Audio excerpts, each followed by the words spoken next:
Da, da, da, da, da, da, da, da, da. We're on the beach today, Stephen. Hi, We are. everybody. Hello. It's Wow Ergonomics. There I am in front of a rather luscious daiquiri. Just saying that it's about the same size as me, so that would be a nice way to go, wouldn't it? You know, drowning in a daiquiri. Yeah, absolutely. Wonderful, wonderful. Yeah. So there we go. Here we really are. Oh, look at that. There we go. That's Personality. better. Look, I thought we'd have that biophilia.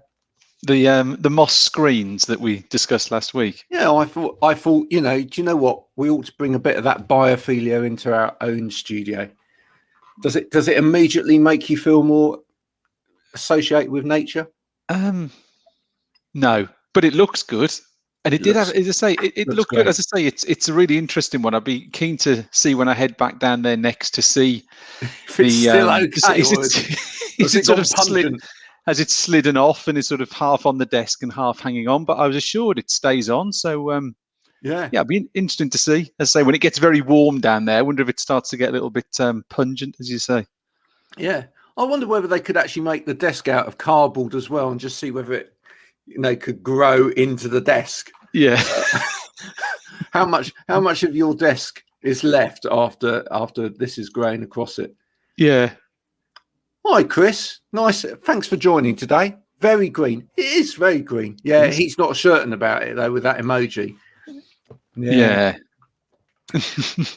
I'll tell you what. It's a wonderful idea, but I also like the idea of ping pong over desks as well with that middle bit. In fact, for Wimbledon, you know what they should have done is just come up with nets. Yeah. That you could raise or lower with that, you know, the little handle. That would be nice, wouldn't it?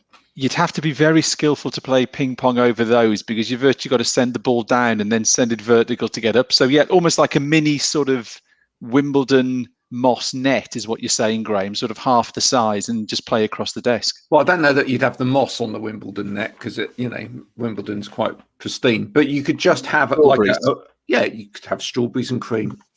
You could have a little receptacle in the left-hand side of your desk. Or it could be right. Why am I making assumptions about handing? You could have a little receptacle to put your strawberries and cream in, and your flute of champagne. Or is it champagne these days? Or is it Prosecco? Don't know. It's Prosecco, isn't it? Everyone's moved over from champagne. Nobody really liked champagne, did they, in the first place? That's the thing.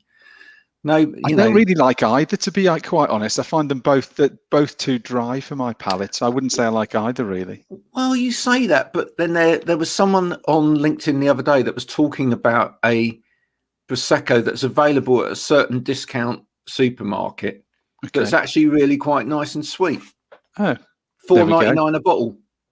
There you go. And I was thinking, that's the answer for Christmas then, because we do the same every year. We get a bottle of champagne, or for New Year, we get a bottle of champagne or Prosecco, and it's the excitement of it is better than the actual tasting of it. Yeah, you know, once that pop's gone, and it's like yay, and then it's like down the drain the next day when no one's touched it. Back to the beer.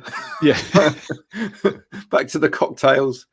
Oh, there you go. So, what's been happening this week then, Stephen? Any news stories that glinted in your eye? I mean, I've been having a whopping week on the polls this week. I'll come to that in a minute. But anything caught your eye this week? Oh, I think the football we can't avoid. I guess both on and off the pitch and in the stands. There's been so many stories from the football. I mean, obviously the disappointment on the pitch, the shenanigans in the stands with people pushing their way in and people with tickets having to sit in the aisles, the online stuff with the appalling, racist comments being put towards some of the England players. I mean that was just almost everywhere you look, a certain element of that football match has taken up the news, hasn't it? So whether it's the front pages, the back pages, so many stories sort of spinning off that, and that one will just sort of carry on rolling for quite rightly for a while, I guess. And it's spilled into politics, and there's footballers arguing with home secretaries and calling out prime ministers, and so much from that one alone, really, Graham, isn't there? And there's, as I say, there's your polls, of course, returning to the office and public transport, face masks, our old favourite. So, I mean, there is so much to.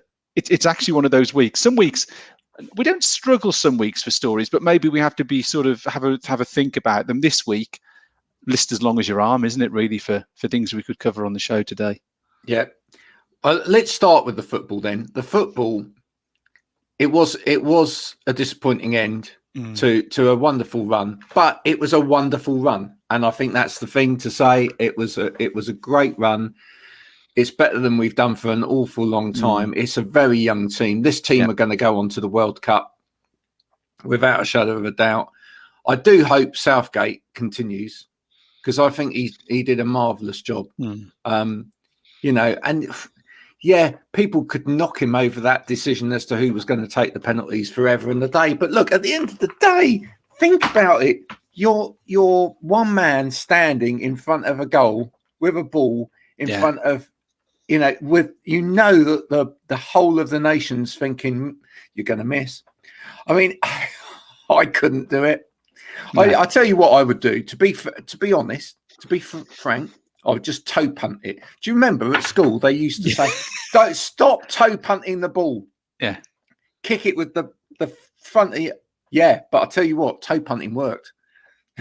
Yeah, it would have taken the goalkeeper in the net with it. I think. Well, having said that, that guy was a giant, so probably wouldn't. But well, do you know what? I that was always my technique at school when it came to penalties. It was like, do you know what? You can do all your fancy stuff all you like. You can try and put a little bit of curve in it or anything else. No, just hit it really damn hard towards the goal, you know, because it's fairly big, a goal. Yeah. Right. So you're not going to miss the goal, but just punt it really hard, you know, and make the keeper make a mistake. That's the thing. So there you go.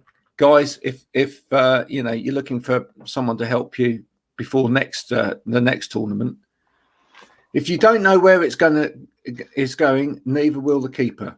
Exactly that. That's the thing. I heard Alan Shearer talk about it on the down low afterwards, and he was going, you know, what you do is he always used to try and look the opposite direction from where, you know, and people said, well, Rashford may have missed it because he was actually trying to look there rather than look at what his foot was doing. No, just look at whatever you need to do to hit that ball really hard and toe punt it. I think the only criticism you could give Southgate would be, were we brave enough with a lot of the good young players that we've got in attacking positions? Yep. Were we really brave enough? Because, you know, if you look back at that game, we got to half time playing quite well. And the first 20 minutes, you could tell within the first 5 minutes of the second half that we were a bit on the rack and getting pushed back and back and back. Could we have been a little bit braver? You know, maybe had we actually put someone more attacking on the pitch to keep the ball away from our goal, would it relieve some of the pressure? I just felt the atmosphere on the TV seemed to drop because we were just defending, and you sort of in the back of your mind knew what was going to happen. So if he's learned anything from this, maybe just be a bit braver, because I almost think had we got the second, there was no way back for them. Yeah, there you go. Agree. When we scored, we should have pushed and got a second. Yeah, I think so. Maybe what we should have done, because that would have surprised them, is, you know, right at the last minute, because we had to for the penalties, where we put all of those, the attacking squad on. We should have done that right as we went into extra time. It's like, now, right, we're going to just go for it now. Yeah. Right. We don't need a defence. We don't need a defence. We got Pickford. He's great. Here, save it. It's brilliant. He knows. I mean, look, and especially as they're fit enough, those guys running up and down the pitch, like, you know. And again, I have to say, you know, it's really easy for all of us middle-aged people sat at home who couldn't run the length of that pitch once without panting to criticise these footballers.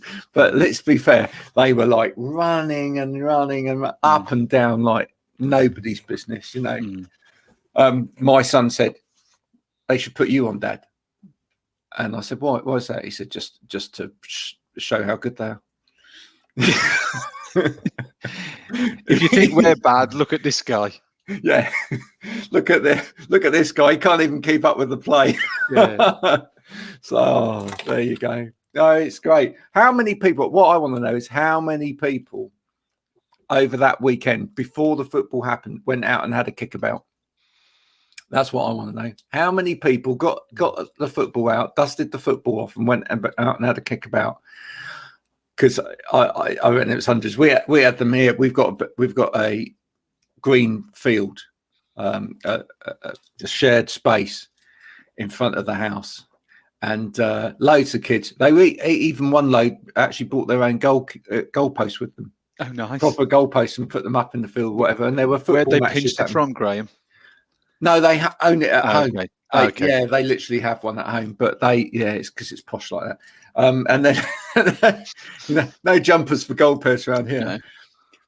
Yeah, they put it out in the green space, and people were having a massive go. And I heard people doing that thing that I remember us doing as kids. I don't know whether you did, but it was like, and it's Rashford on the ball, and he's passing to Grealish. Grealish is like, you're pretending to be the players as well. How cute, isn't it? Yeah, nice. How cute. Yeah. Who did you used to pretend to be when you were a lad? When you played football? Oh, there's a point. You see, I always used to play in goal, you see. So I'm trying to think back to those sort of I don't know. I support Sunderland, which is, a real cross to bear. So England getting beat is sort of water off a duck's back to me. There used to be a goalkeeper for Sunderland in the late 80s, early 1990s called Tony Norman, who was a bit of a sort of a cult hero. So I'd guess somebody like that maybe would have sort of been someone I'd have liked. Chris Woods, the old England and Rangers goalkeeper, played for Sheffield Wednesday as well, I think. So I'd be talking. Did you play goal quite a lot? Yeah, I used to play. Yeah, I mean, sort of at school, and then sort of probably into my early 20s, sort of Sunday pub league football. So it's one of those positions where you'd always get a game, and you'd always get to play the whole game. So it was one of those things where oh, hang on a second, there's no need for that. Odessa says someone has to support Underland, I guess. Yeah. She had to put the gap in there between the S and the Underland, you see. You come on to a show like this and you confess about having to carry that cross for your life, and then someone puts the boot in. So Yeah. Well, on the odd occasion when I played goal, because I wasn't very good in goal, I used to pretend I was Pat Jennings. Pat Jennings, yeah. Yeah, Pat Jennings. But out front, it might have been Robson, I think. Brian Robson. Yeah. Classic. Always remember, because that's the thing. Brian Robson's that goal that was scored, that was quicker than Robson's goal, wasn't it? Do you remember the famous Robson, or was it? No, Robson scored in about 17. Was it 17 or 20 seconds? That was in Spain. So quick, Spain was that Spain 82? Did we score against France? Wasn't it? Yeah, that's right. Yeah, that was amazing. That goal, right foot or left? That's an interesting question to be asked. Right foot or left? I'm actually quite good with both feet. If it's shooting, if it's actually taking a kick, yeah. I two-footed. I'm two-footed. Yeah. If you're asking me about dribbling, I wear a bib. Yeah. There you go. So there you go. I think we've done the football. So. Yeah, but it was a great game. Just on the racism side, dreadful, absolutely dreadful. And I'm pleased to see. I'm pleased to see the responses that's getting across the different social media to attack those people that came out with that. I know a lot's been levied at some of the stuff that went on Twitter. I didn't actually see any of the negative stuff on Twitter. All I've seen on Twitter are people, coming out against the negative stuff. Yeah. So I'm glad to say I'm not connected to anybody that's a racist pig. So that's good. I'm interested, Graham. I know it's sort of tying it not back to ergonomics, but the workplace. But I wonder where this sort of identifying these people and the repercussions from a work perspective come, because I saw there was someone. I think the guy was Foxtons, who are the big estate agents. There was a guy there who'd been suspended. I've just read before we came on that they reckon there was a number of Portsmouth Football Club are investigating a WhatsApp group amongst their under-18s players where comments were allegedly on there. Again, sort of bringing it back to the workplace. I wonder where this, what impact does that have? What powers do employers have around this sort of thing? Will people, they think they're just being clever and actually they're not, they're being racist. But I wonder if the implications go beyond social media and whether it then starts impacting their careers, their work. Where does it? I wonder what. I guess probably some of our sort of friends in the legal area would be better to advise, or maybe HR. But where do the implications go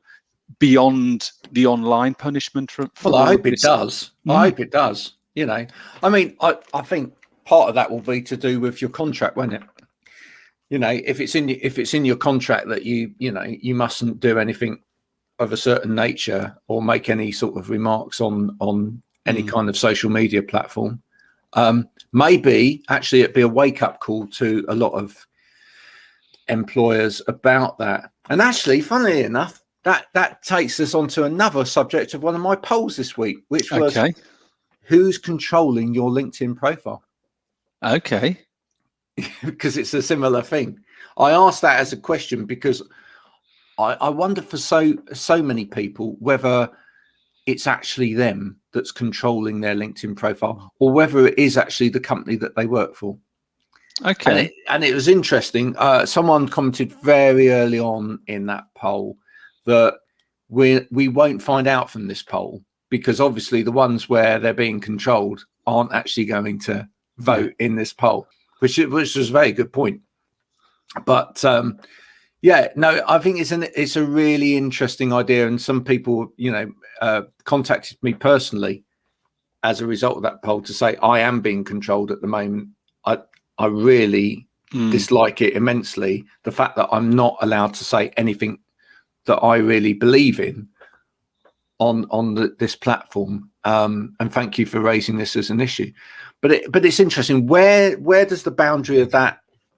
Where does it stop? When is it all right and when is it not all right? It amazes me that people know how unpopular and dangerous these comments are and still have the balls to put them out in a group chat with their bosses. Yeah, I think so.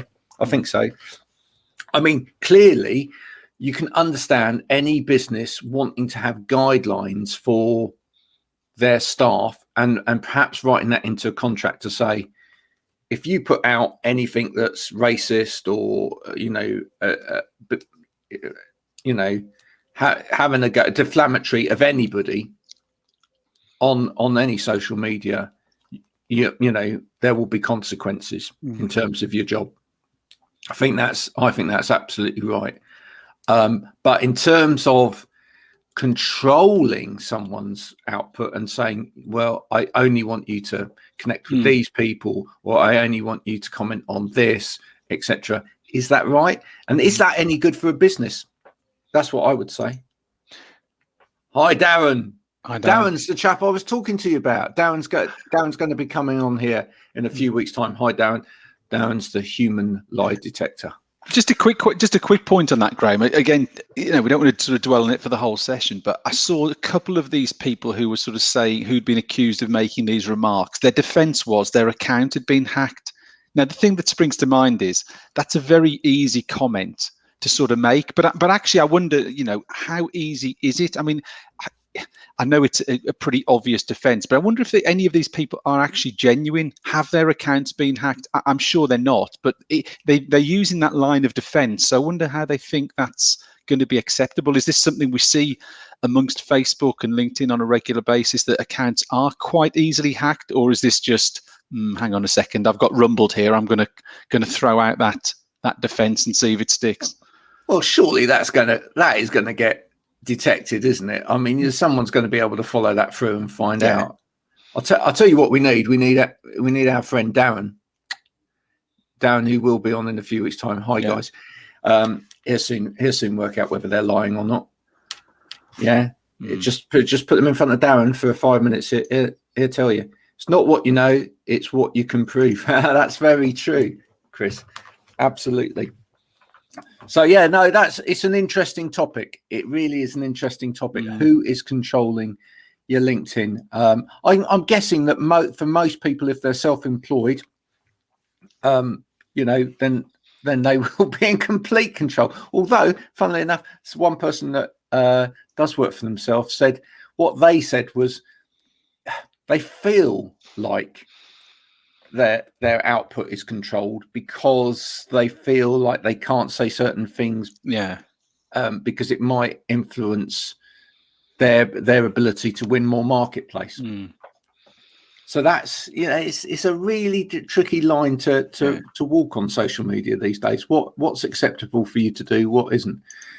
What's this? Once they think their comments are blown out of proportion. Yeah, absolutely. So there you go. But what other subjects were the subjects of the week? That's what I want to know. I mean, for me, I think the sort of the confirmation of lockdown ending, and I mean, for me, the one is face masks. I know we've touched on it before, but public transport. I mean, it's obviously no longer the law to do that, but then there's this huge push around having to wear face masks on public transport. The interesting bit, and I'm thinking it's something that may affect me when I go to London, is that they're talking about face masks have got to be used on all sort of London transport. But if you're coming from outside London to in, do you have to wear one, or do you have to wear it when you get there? So, I mean, that's just going to cause quite a bit of confusion, isn't it? It is. Funnily enough, I did my poll on this morning. Okay. Because the announcement was there that your face masks are going to be worn certainly on the tube. Which I said, do you know what? When it comes to the tube, I have complete sympathy with that. You and I have both been on the tube before now. I've been on that tube when all, just coming out of Waterloo, going to bank early in the morning when all of the bankers are going into, and you are like that, Yeah. There's no way in the world in the middle of a pandemic, because we're still in the middle of a pandemic. Yeah. Let's not forget that, shall we? That you would not want to be wearing a mask. And a lot of people are saying, well, in a lot of countries, they've always worn masks on public transport anyway. Far East, I think in Japan and Korea, and maybe some of the other sort of Far Eastern countries, it's quite a big sort of, I guess, almost a bit of a sort of a cultural, traditional thing, isn't it? That it's done, isn't it, in some of those countries? Yeah. What's this Chris is saying? France is pushing vaccines. Ongoing restrictions. Will that happen here? False. Not quite sure. Is there a typo in there? There's a little typo in there. Chris, just tweak that so that we understand that a little bit better. We'll get something into that. About vaccines, and we will come back to that. Yeah. What's this from Odessa? To be honest, our way of life before COVID was disgusting. Large numbers of people need greater protection. The tube is hot and horrid. Yeah. Mouth breathers. It is true. It is true. I mean, I used to feel that a little bit when you used to sit on the tube and like there's someone next to you with an awful cold and they're like, you just think, here we are. Or ongoing restrictions. France is pushing vaccines or ongoing restrictions. What will happen here? False. Well, I think we're pushing vaccines, aren't we? I mean, it looks like we're all going to get booster vaccines because we're all going to need them. Yeah. I'll come on to a story about vaccines in a minute. It's cool. It was frightening. It's frightening. It was the vaccines or actual vaccines. The actual vaccines. I'll tell you about my experience of second vaccine in a minute. Quite a frightening story. Again, that made it into a poll middle of the week. But yeah, so I think we're pushing for booster vaccines. I was reading, Graham, that Australia, because obviously they seem to sort of lock down over a really small, relatively to what we've had, a relatively small number of cases, and they put some quite extreme lockdowns in. I'm sure the number I read was something like only 10% of their population's been vaccinated, something like that. It was a number that you thought, wow. And I don't know whether, I think that might be partly down to supply and maybe some of the vaccines that have been approved. But, they're almost locking down over what seemed to be, I'm going to say anecdotally, 25 or 30 cases, but they've got a massive issue that they've only got 10% of the population vaccinated. And you would think an economy that size would be further ahead, maybe local production facilities who could produce it. So that, again, there's so many variations across the globe, aren't there, as to where people are and what they lock down over. Yeah, well, I think this is it. I think the issues are going to come when more people start traveling between countries, because the biggest issue at the moment, as far as I can see, and you run a poll, or you run a post on mask wearing over here at the moment, it blows up like a hot potato, because there's some people very against it, some people very pro it. Ultimately, I mean, one of the most sensible things someone said on the post about that was it should be down to individual choice, and absolutely probably should be. But at the end of the day, and I think that will continue for some time, that individuals are going to continue to wear masks. But I think you have to look at public transport, and they have to weigh up whether that's a particular risk, etc. Now, as I say, the big issue that I think comes into play is if we've got a very different way of tackling this pandemic in this country to somewhere abroad, what happens if people are traveling to and from those countries? And I just wonder how effective world travel is going to be long term. I really don't know with that. I just don't think it's necessarily going to be there. Oz has far more freedom and lower cases than us. Maybe the extreme lockdowns work when the cases are low. Yeah, that's true. Lockdowns equal local strains. Free travel equals lots of local strains in global circulation. Well, you understand that a lot better than I do, Odessa, I have to say. I mean, at the end of the day, for me, it's very, very simple. I stay at home. I don't get it. So I just that's it. I go outside, and then I have to start worrying about it. But ultimately, round here, it's fairly low and fairly low rates. Okay, that's the thing, because there's plenty of space between people, etc. I'm not convinced about. And my wife keeps telling me about this as well, because she works in an industry where it's highly risky in terms of infection. But not convinced about whether it's quite as infectious as we think it is. Okay. And whether or not actually it's more to do with what happens when you interact with people. It seems funny that it seems to get more prevalent when things are happening. Like, we saw some spikes during the football with males drinking together or whatever. Now, those same males may have been in close proximity before, right? So is it that? Or is it more a case of, all right, John, right, yeah, I've got the drinks, right, there's yours. And there's yours, and and I'm handling something, and that you're putting it in your mouth.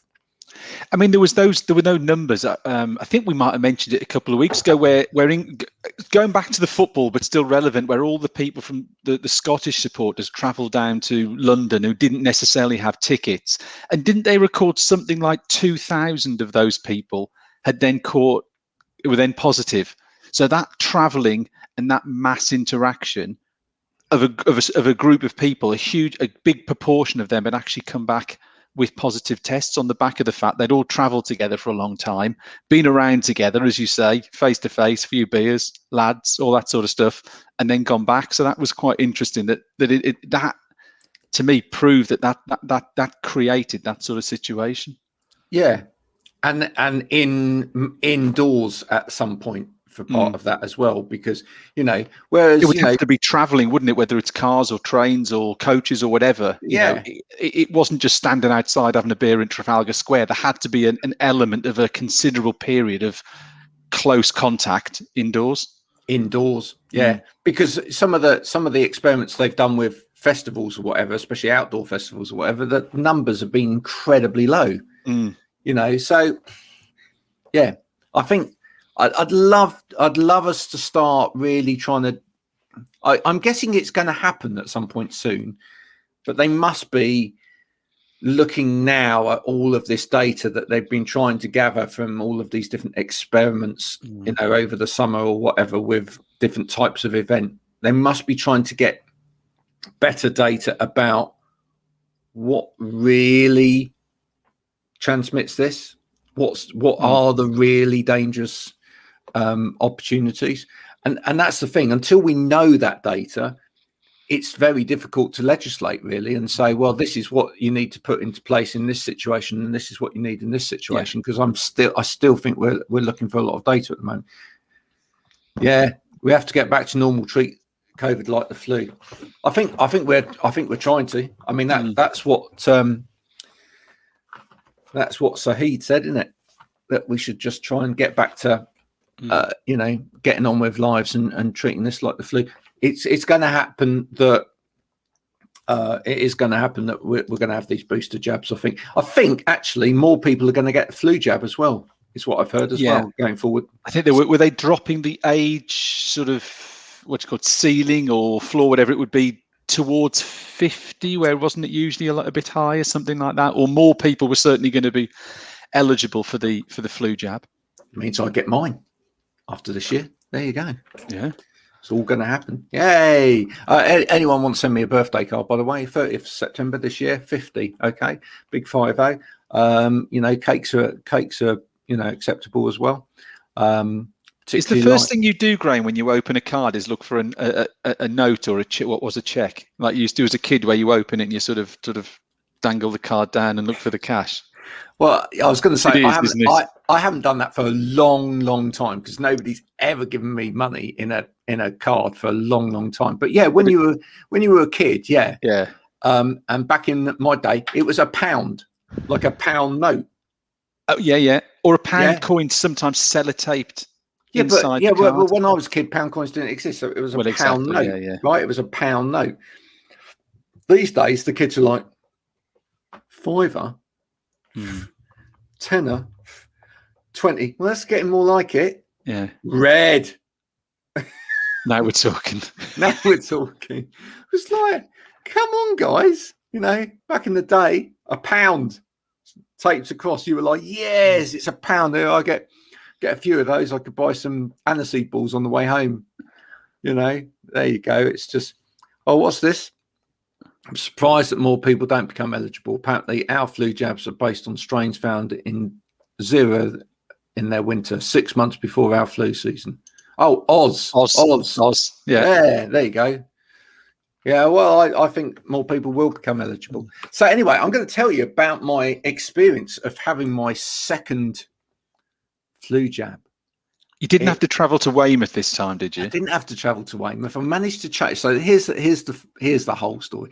So the first one, I had to travel to Weymouth because I tried to book my flu jab online, and the system crashed twice because I put Taunton in the basket, and which is my nearest one, and then is the place actually called Taunton in the basket, or did you put Taunton in the basket? I put Taunton in the shopping basket of where I wanted to have my COVID jab.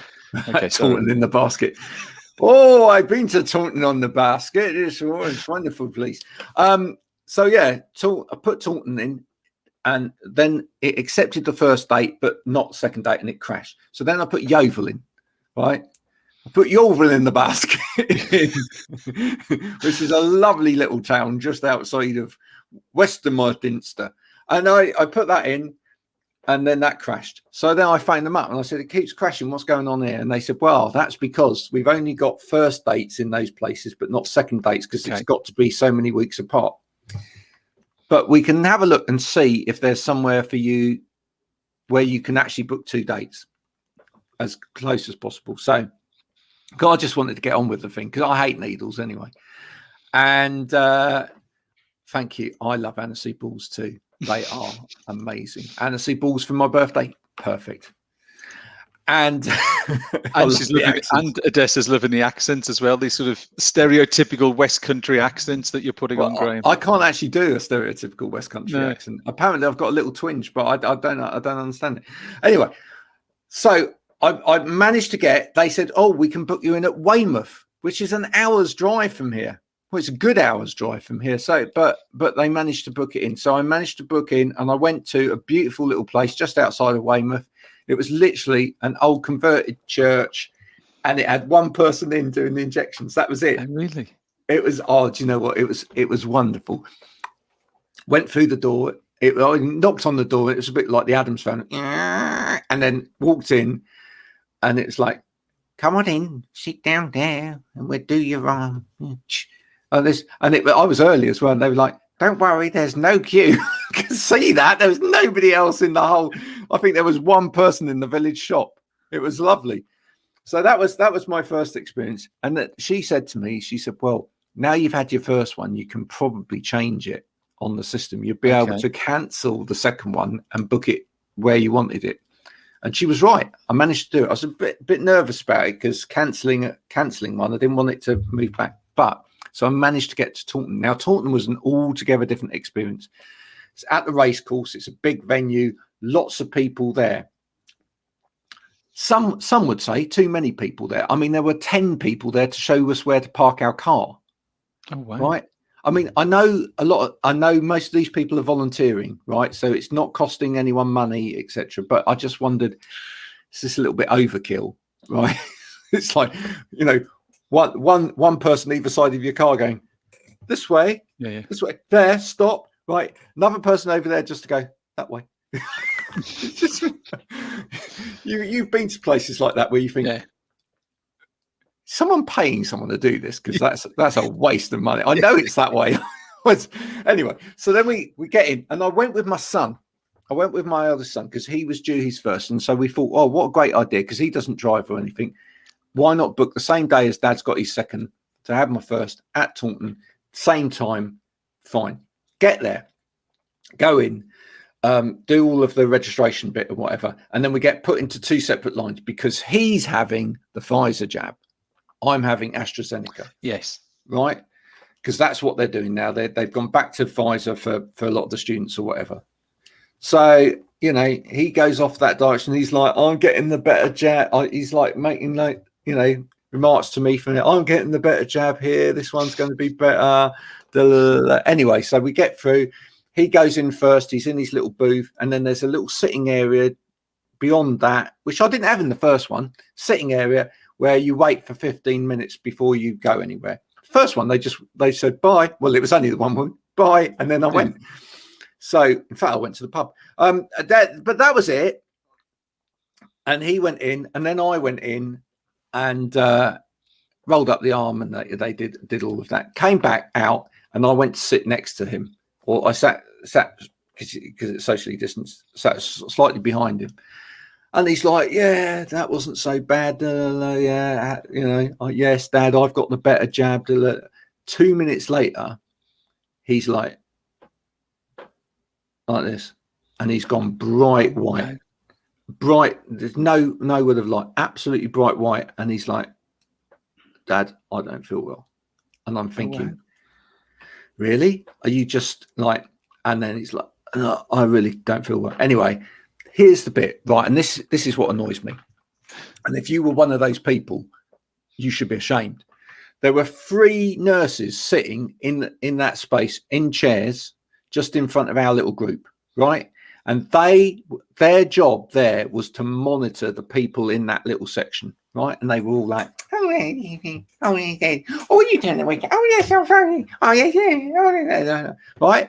I was like, excuse me. And they were like, yeah. What? Any problem? Yeah. Look at him. And by now he's like, oh, really? Yeah. And they're like, oh, he doesn't look too clever, does he? No. And you were meant to be watching him. Yeah. Right. Anyway, so they come over, get him, 2 of them, because he's a big lad. He's 6'3" and he's quite big. I had to lift him up and sort of walk him behind the screen. And he walks behind the screen, and I just hear a boom.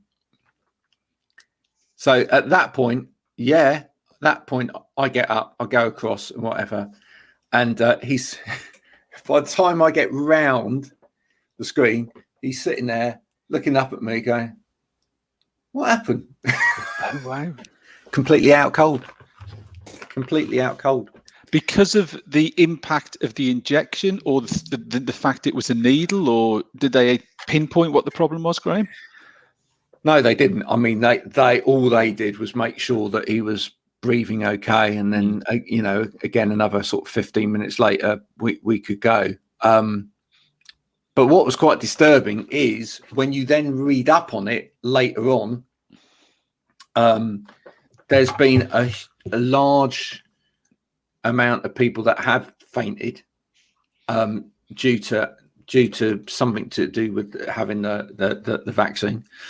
A lot of it is just sort of anxiety about having it, etc. But there is a very small amount of fit young males who are fainting and having heart palpitations, which is what he had, and it's related to the fact that they've got an underlying heart condition.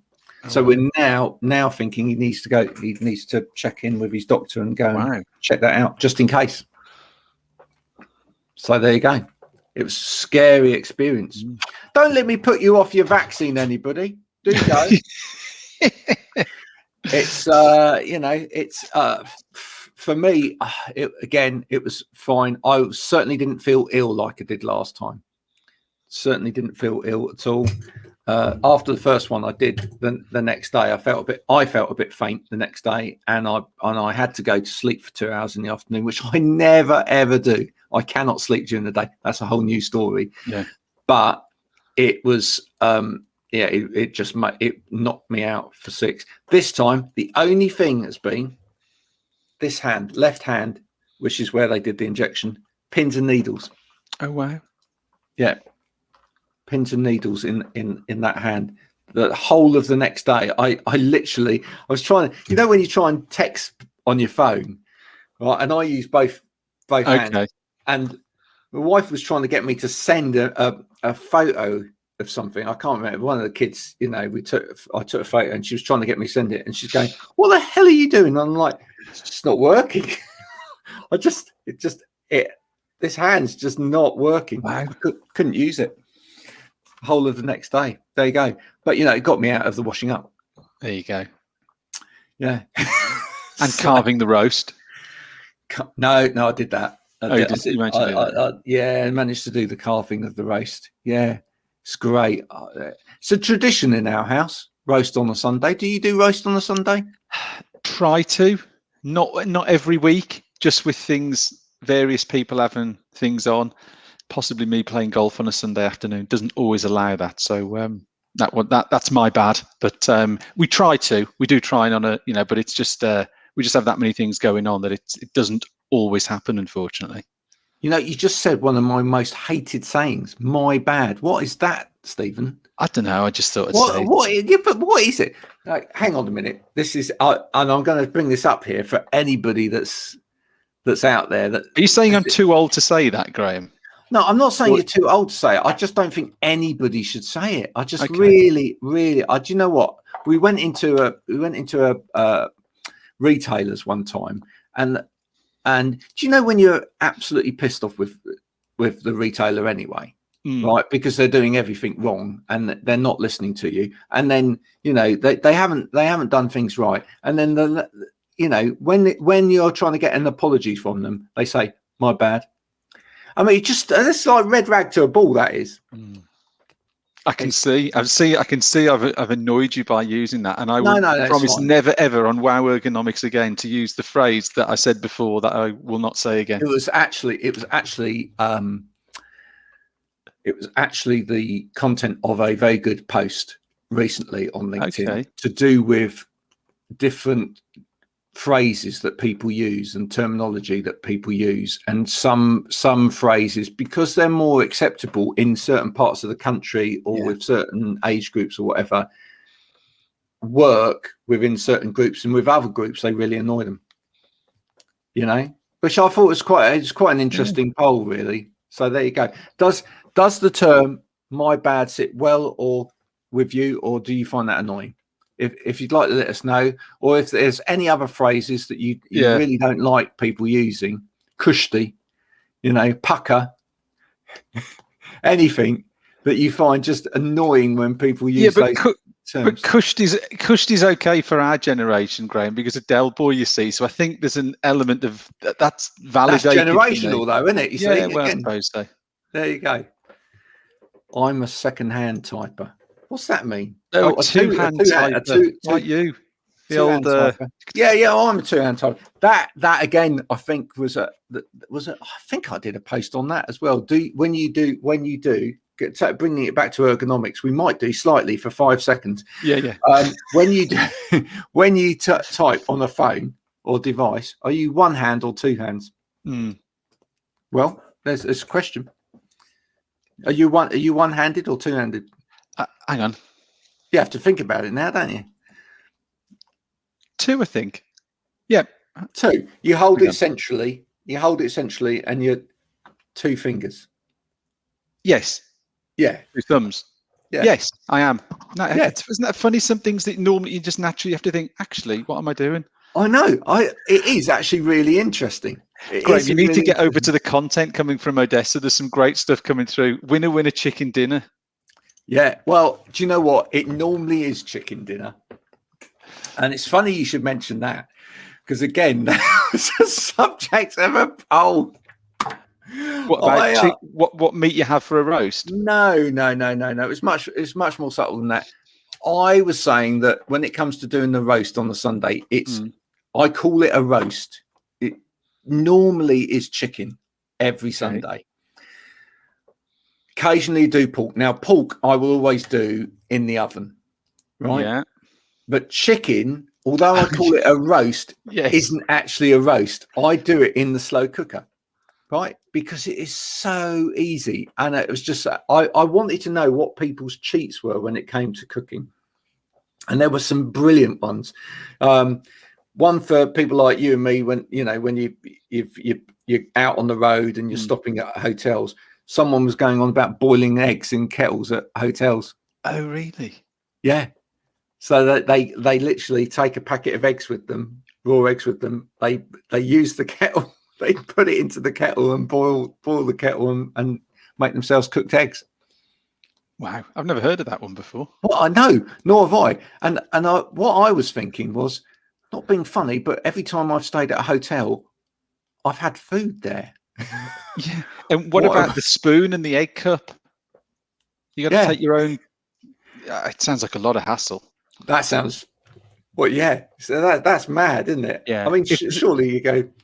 Oh, yes, that is a great expression. Now, you see, I think that's great. Flipping Nora. You got to say it like that. Flipping Nora. Yeah, it's great. Who is Nora and why are we flipping her? That's what we want. Dear. Do you know what? It's really interesting, though, when you look into the origins of some of these terms. Yeah. Have you ever done that? No, but you probably have and are probably going to tell us about one or two. Well, it's like Gordon Bennett. Yeah? Okay. Which is God and Saint Benedict. Okay. So it's actually quite blasphemous. And it comes from that is split up into God and Saint Benedict. But then, over time, it's just got changed into Gordon Bennett. Because I mean, that's the thing, isn't it? When you're a kid, you say these things because someone starts saying it, and then you start saying it, and then you think, you stop for a minute, you go, why am I saying Gordon Bennett's name? And who is Gordon Bennett? But yeah, that's another one. Flipping Nora. Yeah, who is Nora and why are we flipping her? Yeah. Oh, this could go on for ages. If people out there while they're watching this come up with any other great terms, we'll gather them all together next week. We'll do all of the terms. Yeah, get them in the comments. They can't be too rude. No, but if they're half decent, then we'll give them a comment. So yeah, it was cheats. It was cheating at cooking. That's what the thing was about. So my cheat is I use a slow cooker for the chicken. It's just so easy. You get up in the morning, you go downstairs, 7:30 in the morning on a Sunday, chicken out of its packaging, straight into the slow cooker, lid on, put it on one, boom, done. That's it. And then all the veg, you just do the veg. The only thing I roast is sometimes parsnip. Yeah. which I put in with the potatoes and the potatoes. Mm. And I make roast potatoes because I do not do Aunt Bessie's when it comes to that, or equivalents are out on the market. Nothing wrong with them, but I just prefer my own roast potatoes in proper goose fat, preferably. I was just about to say you must use goose fat. Yeah, preferably. It's expensive, but that it is worth it. One of my wonderful things that I do with a Sunday roast, though, I love where this is just going today. Yeah, I've got a lovely little recipe cheat for you. All that. Well, it's not a cheat. Great recipe out there for you if you're fed up of just having the usual in terms of carrots, parsnips, or whatever, all roasted or boiled. I do grated parsnip. Okay. So the recipe for this is as follows. You need it's great, isn't it?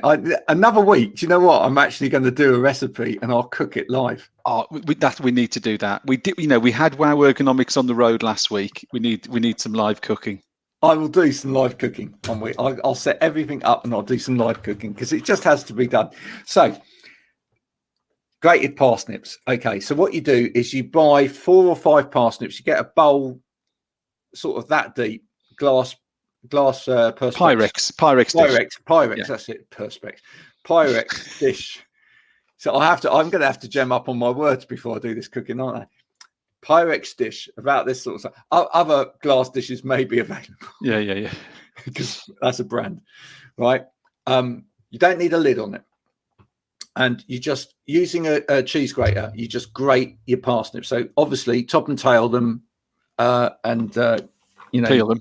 Peel the sides, and then just big end down, do that, right? And grate until you've got about 2 inches worth of parsnip covering the bottom of your bowl, right? Or your dish.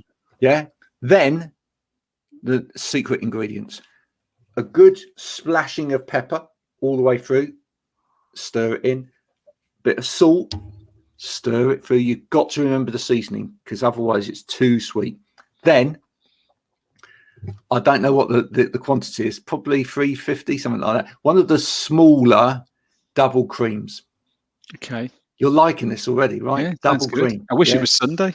About this sort of size, double cream, all over. Mix it in. You don't want it too wet, but you don't want it too dry either. It's just so that it's kind of covering everything. Then back to the cheese grater, cheese, strong mature cheddar, grate it over the top of all of it. Just put it in the oven. Oh my word. It's wonderful. It's a bit like cauliflower cheese, but with parsnips. It is. It's basically cauliflower cheese, but with parsnips. But what's nice about it is if you don't necessarily like parsnips, you might actually like this. It's got a bit of pop. It's got a ton of dairy on it to mask the taste. It's just a different taste and a different texture. Now she knows that I burnt some turkey dinosaurs the other day. I was trying to multitask, do many things at once, and I burnt some turkey dinosaurs slightly. They got fringed edges, but yeah, that's that's a really good recipe. So that, and you've got to have Yorkshire puddings.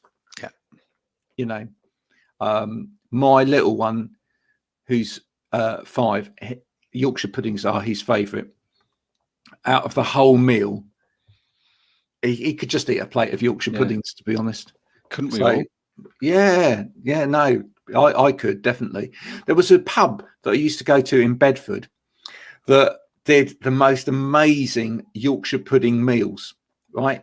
But giant Yorkshire puddings, and virtually everything on the menu was a Yorkshire pudding. They had sweet Yorkshire puddings and savoury Yorkshire puddings, but my favourite was, get this, a tikka Yorkshire pudding. Nice. It is. It really. Do you know what? It's so wrong, but it's so nice. And it literally had big Yorkshire pudding, tikka in there, a little bit of rice as well. So you actually get a little bit of spicy rice mixed into it and whatever. It absolutely gorgeous. Great. We've got another one here for Wow Ergonomics on the road, haven't we?